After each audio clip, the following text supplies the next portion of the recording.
Iran Israel যুদ্ধ শুরুর পর থেকে আন্তর্জাতিক বিনিয়োগকারীরা রয়েছেন আতঙ্কে। তারা তাদের অর্থ শেয়ার বাজার থেকে তুলে নিয়ে স্বর্ণ, ডলার ও সরকারি বন্ডের মতো নিরাপদ সম্পদে বিনিয়োগ করছেন। ফলে বাড়ছে স্বর্ণের দাম।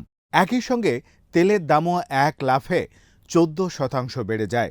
পরে অবশ্য দাম কমলেও তা 7% বৃদ্ধিতে স্থির থাকে।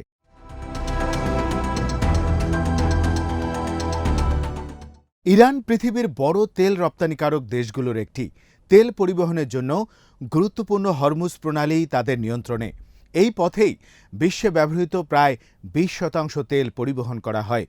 যদি যুদ্ধ এই এলাকায় ছড়িয়ে পড়ে বা ইরান এই পথ বন্ধ করে দেয়, তাহলে পুরো বিশ্বের জ্বালানি তেলের বাজারে ধস নামবে। তেলের দাম হু হু করে বাড়বে।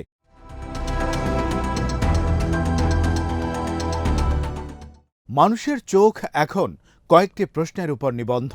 এর মধ্যে গুরুত্বপূর্ণ প্রশ্ন হচ্ছে, ইরান ও ইসরায়েলের মধ্যকার এই যুদ্ধ কতদিন চলবে? যুক্তরাষ্ট্র সহ পশ্চিমা দেশগুলো ইসরায়েলের সাহায্যে এগিয়ে আসলে চীন, রাশিয়া, তুরস্ক ও পাকিস্তানের মতো পরমাণু অস্ত্রের অধিকারী দেশগুলো কি ইরানের পাশে দাঁড়াবে? তাহলে কি তৃতীয় বিশ্বযুদ্ধ অনিবার্য হয়ে উঠছে?